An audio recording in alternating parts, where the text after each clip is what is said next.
안녕하세요. 비아의 신간을 가장 먼저 만나보는 시간, 비아 언박싱 시간입니다. 안녕하세요. 처음 인사드립니다. 저는 비아에서 살림살이를 책임지고 있는 양지우라고 합니다. 안녕하세요. 저는 비아에서 책을 만들고 있는 민경찬 편집장이라고 합니다. 제가 비아 언박싱을 이렇게 보기만 하다가 오늘 처음으로 참여하게 됐는데 열심히 한번 해보겠습니다. 이번 달, 그러니까 원래는 11월 달에 출간되었을 책이 하나 있는 거죠. 저희 조직신학 서론이라는 책이 나왔는데요. 오늘은 그 책을 처음으로 언박싱해서 여러분들께 보여드리겠습니다. 바로 언박싱할까요? 네. 이번에 좀 특별히 여러분들이 혹시 독서운동 가입하신 분들이라면 아마 이렇게 받으실 것 같은데 그렇게 언박싱을 한번 해보겠습니다. 소리가 아주 경쾌합니다. 지적을 하는데. 네. 이번에 책입니다. 저희 굉장히 문고판식으로 작고 손 안에 딱 들어오는 사이즈인데요. 그러면 저는 이 책의 전체적인 내용을 좀 한번 살펴볼 테니까요. 편집자님께서 이 책에 대한 간략한 소개랄지, 이 시리즈랄지 이런 걸 잠깐만 소개해 주시죠. 이 책은 저희 비아 출판사에서 이제 문고판을 2개의 시리즈를 펴내고 있는데요. 하나는 비아 문고라고 해가지고 부활, 십자가 이런 책들을 내고 있고, 하나는 비아 시선들이라고 해서 그 신학사에 나오는 대가들의 소품들을 소개하고 있습니다. 이 책은 바로 그 소품들을 소개하는 비아 시선들의 세 번째 책이고, 볼파르트 판넨베르크의 저작입니다. 제목은 조직신학 서론이고요. 부제가 현대 조직신학의 문제들과 체계적 재구성입니다. 전체적으로 판넨베르크 세 평에 따르면은 판넨베르크 굉장히 대표적인 조직신학이라고 해서 굉장히 거대한 저작이 있는데 그 저작을 노행을 압축해 놓은 저작이라고 이제 평가를 받고 있습니다. 네, 저도 이제 서칭이 끝났습니다. 이 비아 언박싱을 봐오신 독자분들이라면 아시겠지만 방송은 크게 3가지로 진행이 됩니다. 첫 번째는 이 책의 겉모습, 외형에 대한 이야기를 나누고요. 두 번째는 이 책 안에 담긴 내용들, 그리고 저자를 비롯한 맥락들을 소개해드리고, 세 번째는 편집장님께서 고르신 이 책이 담고 있는 한방을 여러분들께 알려드리는 순서로 진행하겠습니다. 첫 번째 순서로 이 책에 대한 외형을 좀 얘기를 해볼 텐데요. 먼저 가장 눈에 띄는 건 이 책 색깔이에요. 네. 시선들 시리즈의 책들은 보통 분명한 어떤 색들을 하나씩 갖고 있는데 이 책은 보시면 아시겠지만 이게 뭐라고 부르면 좋을까요? 이 약간 붉은색인데 짙은 붉은색이네요. 검붉은색이네요. 검붉은색이네요. 네. 이런 색깔을 선정하시게 된 이유랄지 어떤 맥락이 있으신가요? 특별한 이유는 없습니다. 그냥 멋있어 보여가지고. 조직신학, 제가 개인적으로 제 전공이 조직신학인데 조직신학은 약간 이상한 강박관념이 있는 게 좀 디자인이 별로여야 된다. 약간 딱딱한 느낌 있죠. 네, 여기도 이렇게 막 고딕체 딱딱하게. 네, 좀 촌스러워야지 오히려 조직신학이다. 막 약간 이런 이상한 편견이 있는데 그걸 좀 깨고 싶어서 좀 고급진 색깔을 하고 싶다 조금. 네, 그렇게 해서 좀 뭐랄까 검붉은 와인색이라고 해야 될까? 그런 걸 좀 했고, 여기 문양도 시선들 보면 여기 각자 특징이 있거든요. 조직신학의 좀 문양도 좀 멋있는 걸로. 얘기 나온 김에 저희가 보통 이렇게 그 책 등이라고 하죠. 이 부분에다 세네카라고 부르기도 하는데 여기 지금 문양이 들어있어요. 제가 나중에 확대해서 보여드릴 텐데 이 문양의 의미를 살짝 설명해 주시죠, 편집자님. 이게 보면은 이게 이제 크리스토 헬라어로 해가지고 카이 그다음에 그리스도 할 때 R로 되어 있는 게 있고 알파와 오메가, 그러니까는 우리의 알파 오메가 대신 그리스도, 이런 뜻입니다.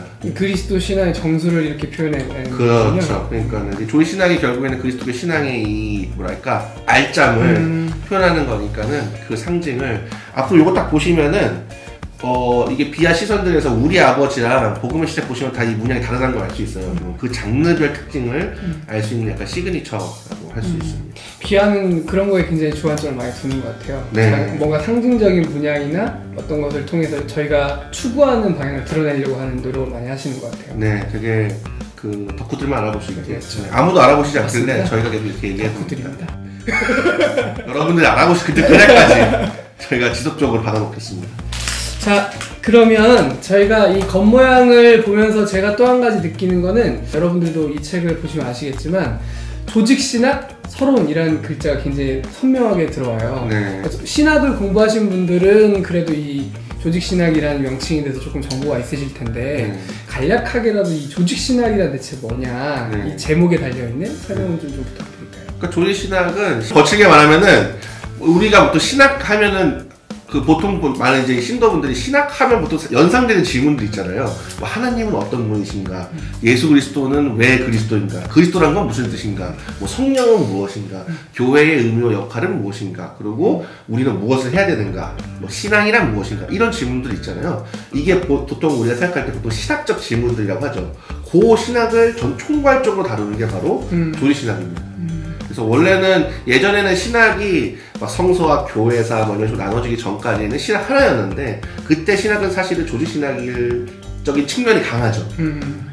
그런 신학의 큰 그랜드 퀘스천이라고 할까요? 그런 것들을 이제 조직신학이 가져오고 이제 나머지 또 개신교 이제 종교개혁이 일어나면서 성서에 대한 관심, 이제 문헌학적 관심이 일어났으니까 따로 이제 성서학이 이제 분리가 됐는데 여전히 굉장히 그 빅 퀘스천은 조직신학에서 기본적으로 다루되 그것을 체계적으로 조직신학이라고 하는 거는 그 예전에 그 다루는 걸 이른바 교의학이라고 하는데 이게 이제 종교개혁 지나고 또 근대적인 질문을 던지면서 이것이 교회뿐만 아니라 일반 세계에서도 이제 이해할 수 있도록 풀이해주는 역할이 커졌어요. 그래서 그것이 이제 시스템이라는 걸로 표현돼야 된다. 일종의 체계를 갖춰서 표현된다고 해가지고 조직신학이라는 이름을 갖게 되었습니다. 네. 그러면 또 한 가지 궁금증이 생기는 게 이 책 제목 자체가 서론이 달려 있어요. 네. 그러니까 굳이 이런 책들을 보통 보시면 뭐 조직신학이라고 이름이 달려 있거나 아니면 특이한 특정한 이제 그 주제를 뽑아서 제목을 달 텐데 이 책은 조직신학하고도 서론이에요. 이게 뭔가 그 이 책 전체의 내용을 뭔가 그 일관되게 관통하는 어떤 맥락이 있을 것 같은데 한번 이거에 대해서 짧게 설명해 주시겠어요? 왜냐면 제가 예전에 그 칼라노의 그리스도교 신앙 입문이라는 책이 기억이 나요. 사실 근데 저도 이제 그 책을 살짝 맛보기처럼 보긴 봤는데 왜냐면 너무 어려웠거든요. 겉에는 신앙 입문이라는 제목을 달고 있는데 실제 내용은 사실 그렇지 않았던 기억이 있는데 혹시 이 책도 그런 느낌의 책인가? 이 책도 약간 그런 책이죠. 그러니까 토마스 아퀴나스도 신학대전을 원래 입문용이라고 해서 입문서로 쓰는 거예요. 그래요? 그 입문용인가요? 신학생들을 위한 입문서가 신학대전이었다. 그런데 그것을 여태까지 본인도 완성 못했잖아요. 근데 그 입문서를 그리고 칼라노도 굉장히 말씀하신 대로 그 기독교 신앙 입문인데 거기서 근데 입문은 조금 의미가 틀려요. 그러니까 신학 두 가지 경우가 있어요. 신학자가 입문서라고 썼는데 우리가 못 알아먹는 경우가 있고 본인이 애초에 입문이라고 썼을 때 조금 다른 의도로 썼은 거. 그 라너가 입문이라고 썼을 때는 그 자기 신학의 기초가 되는 그 신앙 이제 그 현대 신학에 들어와서 여러 가지 좀 그 복잡한 설명이 좀 필요하죠. 간단하게 하자면 현대 신학에 들어와 가지고 신학이 어떤 식으로 가능한가, 우리가 어떻게 해서 신을 말할 수 있는가 이 질문에 답변하는 게 되게 1차적으로 중요해졌거든요. 그거를 보통 어디서 다루냐면 조직신학의 프롤레고메나라는 그 서론에서 다루게 돼요. 그런 의미에서 이제 라너가 기독교 신앙의 기본 바탕이다 이런 의미에서 이제 입문이라고 쓴 건데 오해하기 쉬운 거죠. 그럼 편집자님께서 아까 두 가지라고 말씀하셨는데 조금 뭔가 명쾌하게 말씀해 주시면 이 책은 전자에 속하나요? 후자에 속하나요? 굉장히 어려운 질문이다. 제가 보기에는 이게 약간 판단이 갈릴 것 같은데 제가 읽기로는 전자인데 사람들은 후자로 받아들일 것 같아요. 아 그렇군요. 네. 그러면 본격적으로 내용을 좀 살펴보면서 진짜 전자인지 확인해 보겠습니다. 이 책에 대해서 말씀을 드리려면 뭐니 해도 이 저자에 대한 이야기에서부터 시작해야 될 것 같아요. 볼프하르트 판넨베르크라는 신학자의 저서인데 아마 신학 공부를 하신 분들이라면 이 이름이 익숙하게 느껴지시거나 어딘가에서는 한번 들었을 법하다 이렇게 생각하실 것 같아요. 소개부터 좀 해주시죠. 판넨베르크를 간단하게 소개하면 이제 우리가 20세기 초의 마지막 신학의 대가들이라는 이제 거대한 산맥들이 있어요. 카일 바르트, 그 다음에 뭐 폴 틸리, 루돌프 불트만 이 세 명 정도를 보통 프로테스탄트 신학의 마지막 대가들이라고 하는데 그 대가의 공기를 이어받아 마지막으로 이제 막 작업을 하는 그 연장선에서 신학이 이제 어떻게 보면은 신학을 넘어서서 이제 바르트나 틸리히나 불트만 세 모두 어떻게 보면은 그 당시만 해도 신학이라는 게 굉장히 직접으로 영향력이 있었기 때문에 신학이라는 것 영역 이상의 영향력을 행사했던 사람들인데 그 사람들의 작업을 이어받아가지고 그래도 굉장히 그랜드한 거대한 작업을 하려고 했던 마지막 세대가 이제 몰트만, 그 다음에 이제 판넨베르크라고 할 수 있죠. 근데 그 중에서도 굉장히 거대한 픽처, 그 선배들이 그걸 이어받아가지고 굉장히 그 기독교 신학사에서 어떻게 보면 다시 보기 힘든 거대한 그림을 완성한 사람이다. 그게 이제 몰트와 같은 판넨베르크라고 할 수 있습니다. 그러면 이제 편집장님 말씀만 들어도 이 분이 전개해 나간 그런 신학 자체가 뭔가 쉽게 이해하거나 그러긴 어려울 것 같다는 생각이 드는데 네. 이 책은 그러면 그 전체적인 그림을 알게 해주는 밑그림이나 열쇠 같은 건가요? 그렇죠. 판넨베르크가 본인의 어떤 그림, 어떤 존신학이 어떻게 보면 이제 천장화라고 한다면, 실제로 나오는 어떤 시스티나 천장화처럼 굉장히 거대한 천장화라고 한다면, 이 책은 그 천장화에 대한 스케치라고 할 수 있어요. 네. 그거 간단히 이걸 어떻게 그 스케치만 해가지고 전체 윤곽이 요렇다. 그리고 내 문제의식은 요렇다. 이걸 왜 그랬냐. 요렇기 때문에 이렇게 그렸다. 그렇게 설명하고 있는 책이 이 책이라고 했어요. 그래서 제가 아까 전에 이렇게 목차를 잠깐 살펴봤는데요. 이 목차를 한번 보시면 그 첫 번째 조직신학의 필요성이라고 나오고, 두 번째가 그리스도교 신론의 문제, 세 번째가 과학적 우주론 시대의 창조론, 네 번째가 그리스도론의 체계적 구성이라고 되어 있는데 제가 생각했을 때는 조직신학의 필요성은 본인이 하는 작업에 대한 일종의 변호나 설명을 담고 있는 것 같고, 2, 3, 4번이 사실 창조론이라고 하지만 이게 성령론이나 이런 걸로 바꿔 이해할 수 있으면 삼위일체에 대한 이야기를 하고 있는 것 같거든요. 신론, 그리스도론, 성령론 이렇게 추측해서 읽기 시작해도 괜찮을까요? C뿔 정도? 네. 재수강이 가능해서 좋아하니까. 부끄러지네요. 부끄러지네요. 네, 그래서 어쨌든 굉장히 잘. 기본적으로 첫 번째는 자기 문제의식을 표현하는 게 맞고요. 이게 되게 재밌는 게 이 책이 언제 쓰여졌냐면 본인이 1권, 2권, 조신학이 이제 그 판넨베르크가 3권으로 돼 있어요. 그래서 신론, 그리스도론, 성령교회론 약간 이렇게 되는 건데 그리스도론 쓰고 나서 이거 쓴 거예요. 그러니까는 여기까지 나와 있는 게 그리스도론까지 나와 있는. 그렇군요. 네. 실제 성령론이 없거든요. 없어요. 근데 가장 그 판넨베르크 그 조신학에서 가장 중요한 건 결국에는 신론이거든요. 신론의 모든 게 이 조직신학은 되게 중요한 거는 여기서 키워드가 나오지만 체계가 되게 중요해요. 체계란 게 뭐냐? 쉽게 생각하면 왁구를 맞춘다고 하죠. 이게 이렇게 시작에서 시작을 딱 했으면 여기다 끼워 맞추기를 하는 건데 시작에 어차피 끼워 맞출 수 있도록 이 파편을 다 해놨어요. 그럼 뒤에 내용이 이게 뭔지 굳이 설명하지 않아도 이걸 보면은 앞으로 어떻게 전개될지 대충 예상할 수 있겠다. 그렇기 때문에 어떻게 보면 신론만 읽어도 판넨베르크가 하는 얘기의 전체 그림을 어느 정도로 파악이 가능하다. 판넨베르크가 물론 성령령을 그 당시에 안 쓰기도 했지만 본인도 제가 보기엔 구태여 여기까지만 써도 충분히 자기가 작업하는 의의는 충분히 설명 가능하다고 생각했을 거예요. 네. 그러면 제가 그 편집장님 페이스북을 몰래 훔쳐보기도 하는데 최근에 아니 왜 공개로 훔쳐봅니까? 최근에 본 페이스북 그 글을 보니까 이 책을 읽으면 뭔가 그 웅장해진다 생각 자체가 이런 식의 글을 쓰셨더라고요. 혹시 이유가 따로 있을까요? 저는 그 요즘에 이제 현대 신학이 되게 좋은 의미가는 이른바 현대 신학, 그 포스트 모던 신학이라고 하는 게 강조하는 게 되게 작은 이야기들이에요. 어떻게 보면은. 그리고 되게 특수성을 강조하고 개별성을 강조하고. 그러면 뭐냐면은 좋은 의미에서 각자 개별자의 굉장히 독특한 이야기들을 하나하나씩 맛볼 수 있다는 장점이 있지만 한편으로 안 좋은 점은 뭔가 이것이 몰려들어서 결국에 큰 그림이 안 그려지는 거예요. 근데 이 판넨베르크가 바로 목표로 하는 게 그 큰 그림이거든요. 그 큰 그림의 스케치를 볼 수 있으니까는 요즘 갑자기 막 이를테면 정무라, 조그마한 정무라 같은 것보다 갑자기 미켈란젤로 천정화 보면 오시고 이런 스케일이 가능했었나? 거대한 느낌이죠. 네, 그리고 막 가정집 요즘 현대 건축도 마찬가지지만 되게 조그마한 아기자기한 집 보다가 갑자기 공항을 본다고 생각해보세요. 아니면 성 옛날에 어떤 만리장성을 본다는 그런 느낌? 그런 느낌을 이 책을 보면 좀 받았거든요. 근데 여러분들도 아마 좀 예민한 독자분들이라면 이전보다 훨씬 더 요즘 봤던 책들보다 굉장히 스케일이 크다. 인간 어떤 개별 단위가 중요한 게 아니고 역사, 우주 이런 것들이 계속 나오기 때문에 그것을 너무 비판적이 아니라 한번 이 물결에 나도 몸 한번 담아볼까 하면은 굉장히 이 가슴이 웅장해지는 그런 느낌을 받으실 수 있을 거라고 생각합니다. 이 짧은 분량의 책인데도 그 뭔가 거대한 체계에 대해서 보여줄 수 있는 책이라고 설명해 주시는 거죠? 네. 알겠습니다. 그러면 편집장님은 이 책을 누군가에게 선물해서 그 상대방이 꼭 이 책을 읽었으면 좋겠다 하는 대상이 있다. 네. 혹시 누구 생각나시는 분 있으세요? 저는 기본적으로 이 책의 전체적인 그 작업 방향을 역자분이랑도 같이 얘기했지만 신학 학부생도 읽을 수 있게 하자. 그러니까 신학생들이 요새 너무 어떻게 보면 현대 신학의 가장 첨단쯤에 먼저 관심을 기울이게 마련이잖아요. 근데 그 이전의 신학의 좀 웅장함이랄까? 원래 신학이라는 건 원래 이렇게 큰 걸 다루는 거야. 하나님이라는 걸 어떻게 보면 하나님에 대해서 얘기하는 학문이잖아요. 그렇죠. 거대하죠. 근데 이제 현대 신학과 다른 그 전 신학의 차이점이 뭐냐?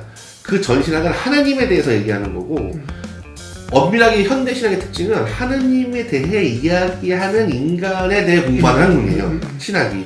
그러니까 어떻게 보면 결과적으로는 좀 축소됐다는 느낌을 좋은 의미에서 되게 정직되었지만 안 좋은 의미에서는 축소됐거든요. 근데 그 이전의 신학이 갖는 굉장히 매력, 그리고 그것을 그냥 고전적인 그대로가 아니라 현대적인 지평에서도 이해할 수 있도록 그런 책이기 때문에 학부 때 한번 읽어보면 굉장히 좋은 도움. 이거 제가 학부 때 봤으면 굉장히 이런 옛날 존 신학, 그리고 제가 어떤 현대 신학 그런 거 맡겨두면 이게 정말 근데 어떤 현대 이전의 신학이 갖는 정말 거대한 이 장엄함이 있다. 그렇게 생각을 했을 것 같아요. 그리고 학부생들도 이런 걸 보면서 좀 더 너무 최신 신학만이 아니라 조금 전에, 그리고 이 신학도 여전히 영맥이 있거든요. 이런 신학도 분명히 세상에 존재한다. 여전히 이런 장엄함을 지닌 신학도 존재한다는 걸 신학을 시작하는 길에 알고 있으면 좋을 것 같아요. 네. 감을 잡고. 그리고 또 한 가지, 이 편집자님께서 생각하셨을 때 이 책이 다른 조직 신학 책들, 사실 조직 신학 책들이 굉장히 다양하고 그 신학자들도 다양한 걸 저도 알고 있지만 다른 신학자들과 비교했을 때 이 부분은 정말 차별성이 있다라고 뽑으시는 부분이 있으세요? 왁구가 좋습니다. 왁구? 왁구라는 말 정확히 뭐죠? 왁구, 아까 얘기했듯이 그 기계처럼 아주 이게 A, B, C 하면 A-, B- 수미 상관 구조라고 하죠. 그러니까 프롤로그에 뭔가 다 뭘 심어 놓으면 그것들이 끝까지 관철돼서 맞아 돌아가는 느낌. 그런 것들이 바르트 같은 경우는 사실 별로 없어요. 여기서 가장 키워드가 이제 보시는 분들은 알겠지만 체계적 일관성이거든요. 체계적 일관성의 백미다. 근데 바르트 같은 경우에는 일관성은 있는데 말의 일관성은 있는데 체계가 없어요. 한편으로 좀 굳이 비교하자면 틸리는 체계성은 있는데 뭔가 이게 이 사람이 좀 기독교인인가? 아니면은 좀 약간 너무 철학적인데?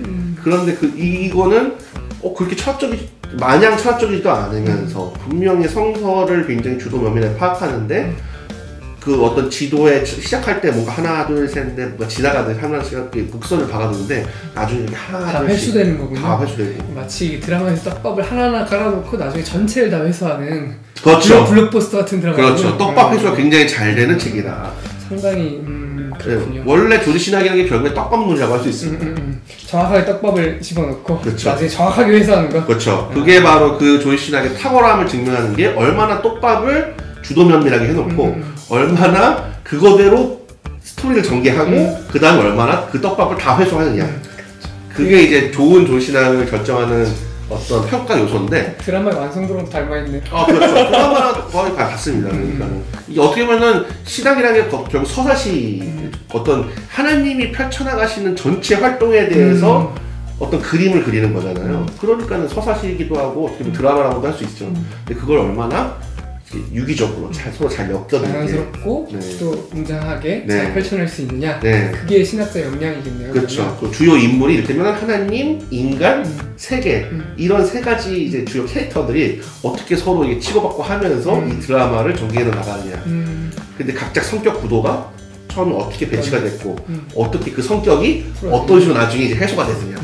이렇게 해서 사실 조직신학이라는 이름만 들으면 뭔가 이렇게 거리감이 느껴지잖아요. 좀 어려운 분야인 것 같은데 오늘 편집자님 얘기를 들어보면 뭔가 한번 친근하게 마음을 조금 편안하게 먹으시고 접근할 수도 있겠다 하는 생각도 듭니다. 자, 이제 마지막으로 이 책 안에서 편집장님께서 생각하시는 이 책 한 방을 골라주시죠. 이 책 한 방. 딴 거는 이제 저한테 개인적으로 좀 신선하게 다가왔던 부분인데요.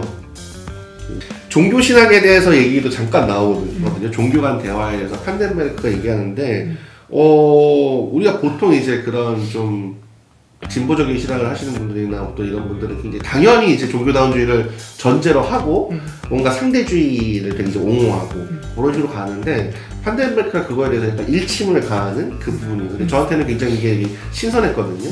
근데 이게 제가 동의한다는 얘기보다는 판덴베르크가 이런 면에서 굉장히 자기 의견 분명하게 있고 그것이 이 전체 체계 속에서 굉장히 일관되게 관철되고 있다는 걸 염두하시면서 들으시면 될 것 같아요. 90페이지입니다.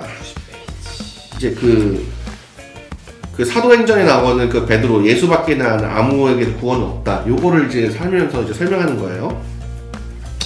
90페이지입니다. 많은 사람은 이 구절을 그리스도교의 배타성을 잘 보여주는 구절이라며 공격합니다. 하지만 사실 이 구절은 그리스도교 포괄주의의 핵심, 달리 말하면 온 인류를 향해 교회가 지닌 사명의 원천을 담고 있습니다. 물론 이 말은 분명하게 다른 구원자가 있다는, 혹은 다른 이가 구원자가 될 수 있다는 가능성을 배제합니다. 하지만 그렇다고 해서 그리스도교 문화권이 아닌 다른 문화권에 속한 이들, 다른 종교 전통의 구성원들이 구원을 받지 못한다고 이야기하는 것은 아닙니다. 다만 이 구절은 그들이 구원을 얻게 된다면 그것은 아마도 그들이 알지 못하는 예수 그리스도의 은총으로 이루어지는 것이라고 이야기합니다. 그들이 믿는 종교의 힘으로 구원을 이룰 수는 없다는 것이지요. 이러한 주장은 편협한 주장일까요? 저는 그렇게 생각하지 않습니다. 이러한 주장은 다른 종교 전통을 따르는 이들의 헌신을 깊이 존중하는 태도와 완벽하게 조화를 이룰 수 있습니다. 진리에 대한 우리의 모든 삶의 잠정적 상태를 깨닫는 것은 그러한 존중의 태도를 유지하는 데 도움이 됩니다. 그러나 관용은 상충하는 진리 주장들에 대한 무관심이 아닙니다. 오히려 관용은 무엇이 참되고 규범적인지를 결정할 때만 가능합니다.